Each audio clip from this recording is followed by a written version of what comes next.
Learning with Subrata YouTube চ্যানেলে তোমাদের সকলকে স্বাগত। প্রিয় সপ্তম শ্রেণীর ছাত্রছাত্রীরা, 2024 সালের রায়মার্টিন প্রশ্নবিচিত্রা আমরা আগের ক্লাসে গণিতের 11 নম্বর সেটটা করেছিলাম। চলো আজকে আমরা 12 নম্বর সেটটা করব। তো দেখো 12 নম্বর সেটটা একটু বড় আছে এবং এর গণিতগুলো খুব উন্নত মানের হাই কোয়ালিটির গণিত।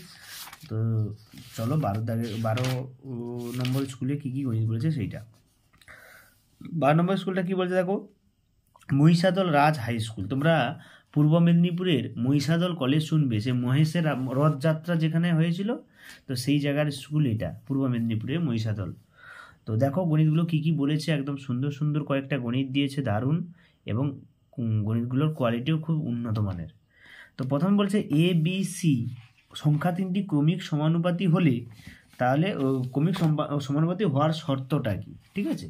তো এরকম গণিত যদি দেয় তোমরা এইভাবে করবে যে এ বি সি যদি ক্রমিক সমানুপাতি হয়, এ বি সি যদি ক্রমিক সমানুপাতি হয়, তাহলে আমরা জানি এ বাই বি সমান বি বাই সি। তাহলে দেখো দুটো বি গুণ করলে বি স্কোয়ার, আর এ আর সি গুণ করলে এ সি, আর স্কোয়ার ওপাশে গেলে রুট হয় এবং প্লাস মাইনাস বসে। মনে রাখবে এখানে স্কোয়ার যদি ওপাশে যায় তাহলে রুট প্লাস মাইনাস রুট হয়, ঠিক আছে।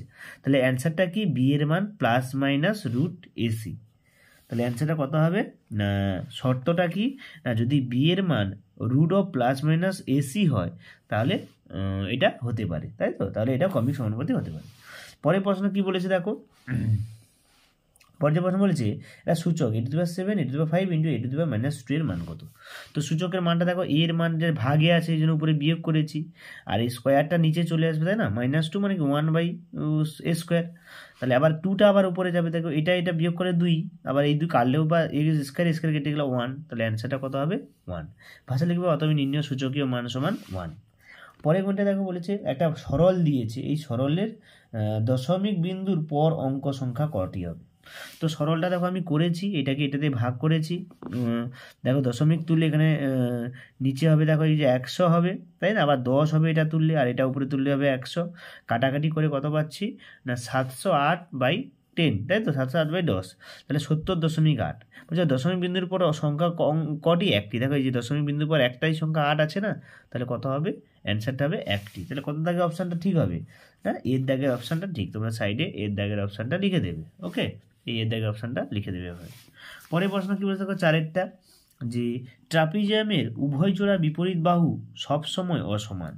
তো দেখো এই গুণটা যে ট্রাপিজিয়ামের উভয় জোড়া বিপরীত বাহু সবসময় অসমান, এটা কি না, এটা মিথ্যা। কেন মিথ্যা বলবো, তারও কারণ দেখাতে হবে, কারণ আমরা তো আর হুট করে মিথ্যা বলতে পারি না। তো দেখো কি বলেছে, সমান ও অসমান উভয়ই হতে পারে। কখনো ট্রাপিজিয়ামের দুজোড়া বিপরীত বাহু, ধরো ট্রাপিজিয়ামটা এভাবেই হলো, বিপরীত বাহুটা সমানও হতে পারে আবার অসমানও হতে পারে, এক্ষেত্রে দুদিকেই হতে পারে, ঠিক আছে। তাহলে এখানে অ্যান্সারটা কি হবে, বিপরীত বাহু সবসময় অসমান না, কখনো সমান হতে পারে কখনো অসমান হতে পারে, এটা মিথ্যা। পরের প্রশ্ন কি বলেছে দেখো, চিনির দাম বাড়ার জন্য পূর্বে 125 টাকা ছিল, যে পরিমাণ চিনি কিনতাম বর্তমানে 150 টাকা সেই পরিমাণ চিনি কিনি, বর্তমানে চিনির দাম শতকরা কত বেড়েছে।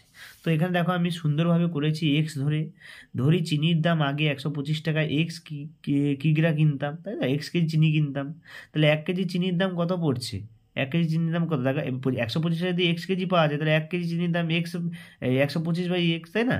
দেখো এক্স কিগ্রা চিনির দাম 125 টাকা, ওই কি নিয়ম, 1 কিগ্রা চিনির দাম 125/x টাকা, সেটা এখানে করলাম।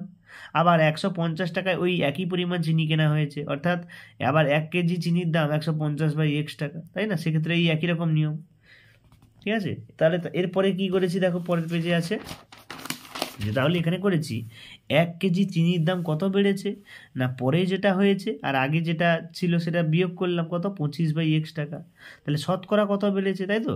তাহলে শতকরা কোনটা না, এই দুটোর বিয়োগফল, এই দুটোর যে বিয়োগফল, এটা আমি ডাইরেক্ট করেছি, এই দুটোর বিয়োগফল থেকে আমি যদি এই বিয়োগফলকে যদি আমি যে আগের যে দাম ছিল সেটাতে ভাগ করি এবং তাকে 100 দিয়ে গুণ করি, তাহলে শতকরা পেয়ে যাচ্ছি, তাই না।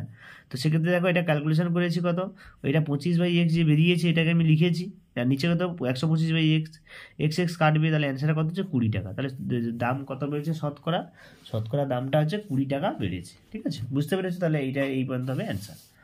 পরেরটা কি বলছে দেখো, 5 অঙ্কের কোন ক্ষুদ্রতম পূর্ণবর্গ সংখ্যা 8, 15, 20, 25 দ্বারা বিভাজ্য। তো এটা কি করতে হবে না লসাগু করবে। এটা আমি লসাগু করেছি, লসাগুর মানটা কত বেরিয়েছে দেখো, কত 3600, তাই তো? কারণ এটা দেখো লসাগু 2 গুণিতক 2 গুণিতক 5 গুণিতক 5, আর 2 আর 3 একটা এক্সট্রা, তাহলে পূর্ণবর্গ করতে হলে এর সঙ্গে একটা 2 গুণ করবো, এর সঙ্গে একটা 3 গুণ করবো, সেক্ষেত্রে এটাই করেছি। তাহলে টোটাল কত হচ্ছে 3600। তাহলে 3600 মনে রাখবে, পূর্ণবর্গ সংখ্যাকে যদি পূর্ণবর্গ সংখ্যা দিয়ে গুণ করা হয় তাহলে পূর্ণবর্গ সংখ্যাই পাওয়া যায়। অর্থাৎ কি, ধরো 9কে আমি যদি 4 দিয়ে গুণ করি, 9 একটি পূর্ণবর্গ সংখ্যা, 4টি পূর্ণবর্গ সংখ্যা, তাহলে কত, এটা পূর্ণবর্গ সংখ্যা পাচ্ছি 36।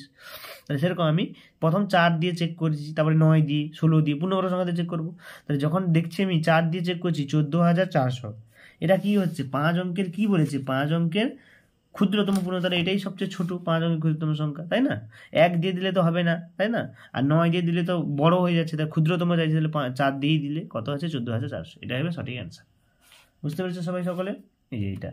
পরের গুণটা কি বলেছে দেখো, দুটি বাড়ির দামের অনুপাত দিয়েছে 4:3, দ্বিতীয় বাড়িটির দাম দিয়েছে প্রথম বাড়িটার দাম যদি 17,000 বেশি হতো তাহলে তাদের দামের অনুপাত করো। দেখো 3-এর দাগের গণিতটা আমি আগে করে দিয়েছি 7 নম্বর স্কুলে 2-এর দাগের 3, আমি দেখিয়ে দিচ্ছি এখানে যে কোথায় করিয়ে দিয়েছি। তোমরা এই যে 7 নম্বর স্কুলে যে 2-এর দাগের 3-এর গণিত দেখো সেম গণিত, কোনো পাল্টানো নেই, কিছু নেই, ভাষাও সেম, মানও সেম, সব কিছু সেম। তো তোমরা প্লেলিস্টে চেক করে 7 নম্বর স্কুল থেকে এই গণিতটা করে নাও, ঠিক আছে? আর কারো সমস্যা হলে আমাকে কমেন্ট বক্সে লেখো, তাকে আমি লিঙ্কটা পাঠিয়ে দেবো। এরপরেরটা এটা 3-এর দাগের এটা দেখো, এটা সরল করতে বলছে 3x² plus x into x plus 2 minus 3x into x plus 2x plus 1। তো এটা সরলটা শুধু সিম্পল সরল করবে, এটা গুণ করছে x² 2x, এটা যেমন আছে দেখো 6x² প্লাস হচ্ছে মাইনাস 3x, স্কোয়ারগুলোকে এক জায়গায় নিয়েছি, মাইনাস 2x² হচ্ছে, আর এক্সগুলোকে এক জায়গায় মাইনাস এক্স হচ্ছে, মাইনাস এক্স কমন লিখে 2x প্লাস 1, তাই তো? এটাই হবে অ্যান্সার, এটাই হচ্ছে নির্ণয় সরল ফল লিখে দেবে তোমরা। পরের কোনটা কি বলছে দেখো, একটা আচ্ছা আমি 3-এরটা আগে করে দিয়েছি, তারপরে 2টা আগে 2টা করতে হতো। আচ্ছা 3-এরটা দেখো না, ভাগ করতে বলেছে এইটাকে এইটা দিয়ে, তাই তো? এই যে 90 a² b² minus plus 80 a³ b³ minus 50 a⁴ b⁴ দিয়ে 10 a³ b, তাই তো? তো এখানে আগে দেখো আমি ভাগটা করেছি ভুলে, তাহলে এটা 3-এর দাগ হয়ে যাবে। তো ভাগটা করেছি এটা দিয়ে, পরপর প্রত্যেকটা ভাগে করেছি, কাটাকাটি হয়েছে 10 9 90, এক এর সঙ্গে সূচক এ বাদ দিয়ে দিয়েছি, তাই না?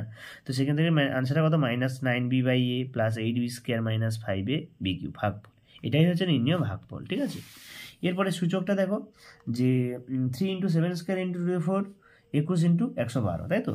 তো 112কে আমি মৌলিক উৎপাদকের সাহায্যে ভেঙেছি, ভেঙে কত পাচ্ছি 2⁴ × 7, তো সেটাই আমি এখানে লিখেছি 2⁴ × 7। আর 21কে ভাঙালে 3 × 7, তাই না? তাহলে দেখো এখানে এই যে একটা 7 একটা 7 দুটো 7, এই দুটো 7 কেটে গেল, একটা 3 একটা 3 কেটে গেল, 2⁴ কেটে গেল, তাহলে দুটো সেম সব, তাহলে কিছু নেই, কি 1 পড়ে থাকবে। তাহলে অতএব নির্ণয় কি সূচকীয় মান সমান কি 1। এরপরে কোনটা বলছে PQ একটি সরলরেখাংশ সম্পর্কে 9 সেমি পেন্সিল কম্পাস সাহায্যে সমদ্বিখণ্ডিত করো। এটা আগে আমি দেখিয়ে দিয়েছি, দেখবে যে একটা 9 সেমি আকার টানবে, তাকে হাফের বেশি নিয়ে কাটবে, সমদ্বিখণ্ড করবে, প্রত্যেকটা কত করে পাবো 4.5 করে পাবো, একদম সোজা নিজে করবে। আর স্কেল পেন্সিল কম্পাস সাহায্যে 105 ডিগ্রি কোণটা আমি আগের দিন দেখিয়ে দিয়েছিলাম, তাই তো? আগের ক্লাসেও তোমাদের এই 105 ডিগ্রি কোণ, যে এই 10 নম্বর স্কুল থেকে দেখবে 10 নম্বরের 3-এর দাগের 4-এরটা আমি বলে দিয়েছিলাম কীভাবে করবে 105 ডিগ্রি, সেখান থেকে তোমরা দেখে নেবে, ঠিক আছে? তাহলে আজকের মতো এই 12 নম্বর স্কুলটা শেষ হয়ে গেল। তো তোমাদেরকে বলা, যারা ভিডিওতে নতুন তারা চ্যানেলটা সাবস্ক্রাইব করো, এবং যারা পুরনো আছো তারা তোমরা কমেন্ট করো, লাইক করো, এবং কোনো সমস্যা থাকলে আমাকে কমেন্ট বক্সে জানাও। দেখা হবে পরের school Memari VM institution unit 2, তাই তো? পরের দিন এই মেমারি স্কুলটা করব, বর্ধমানে একটা স্কুল। তো সকলকে ধন্যবাদ, সবাই ভালো থাকবে। ওকে, রাখছি।